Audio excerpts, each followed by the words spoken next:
আপনি কি জানেন এমন এক বিশাল ভবন আছে পৃথিবীতে যেটা মানুষ তৈরি করেছিল আজ থেকে প্রায় ৪,৫০০ বছর আগে। তখন না ছিল ক্রেন আর না ছিল অত্যাধুনিক মেশিন, তবুও তারা এমন কিছু বানিয়েছে যেটা আজকের দিনেও বিজ্ঞানীদের চমক দেয়। কোথায়, কেন, কিভাবে আর এত রহস্য কেন? চলুন আজ আমরা জানবো প্রাচীন মিশরের সেই বিস্ময়কর সৃষ্টি, হ্যাঁ, পিরামিডের গল্প।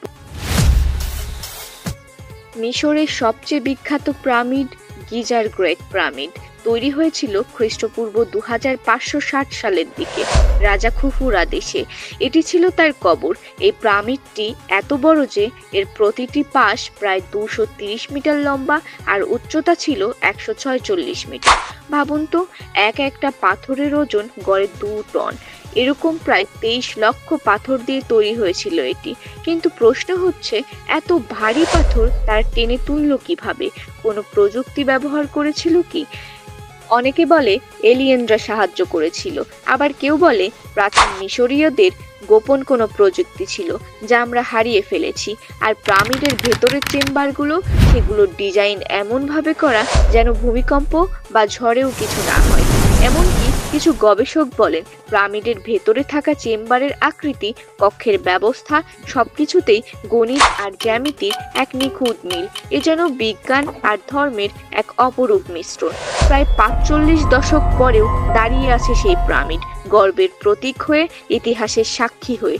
এটা শুধু একটা কবর না, একটা রহস্য, একটা প্রতীক, একটা বিস্ময় যা আজও আমাদের শেখায় মানুষের ইচ্ছা আর জ্ঞানের শক্তি কতটা অসীম হতে পারে। প্রায় ৪৫ দশক পার হয়ে গেছে, তবু গিজার সেই গ্রেট পিরামিড দাঁড়িয়ে আছে আগের মতোই, দৃঢ়, অটুট, গর্বিত। এই পিরামিড শুধু একটা কবর নয়, একটা ম্যাথামেটিক্যাল মিরাকেল, একটা স্থাপত্যকলা যার জ্যামিতি আর নিখুঁত হিসাব আজকের যুগের আর্কিটেক্টদেরও চমকে দেয়। জানেন কি, এই পিরামিডের প্রতিটি দিক ঠিক উত্তর, দক্ষিণ, পূর্ব ও পশ্চিম দিকে মুখ করে আছে। 1 মিটারেরও এদিক ওদিক হয়নি। এমনকি কিছু গবেষণা বলে পিরামিডের ভেতরের চেম্বারগুলোতে কিছু জায়গায় এমন ইলেকট্রোম্যাগনেটিক এনার্জি পাওয়া গেছে যা আধুনিক বিজ্ঞানীরাও পুরোপুরি ব্যাখ্যা করতে পারেননি।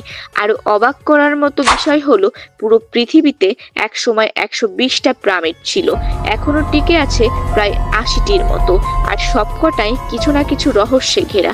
কেউ কেউ বলেন এগুলো শুধু কবর ছিল না, এগুলো ছিল নক্ষত্রের অবস্থান অনুযায়ী বানানো এক ধরনের মহাজাগতিক মানচিত্র।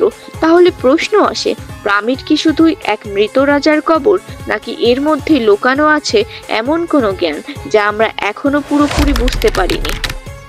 এমনকি কিছু গবেষণা বলে পিরামিডের ভেতরের চেম্বারগুলোতে কিছু জায়গায় এমন ইলেকট্রোম্যাগনেটিক এনার্জি পাওয়া গেছে যা আধুনিক বিজ্ঞানীরাও পুরোপুরি ব্যাখ্যা করতে পারেননি।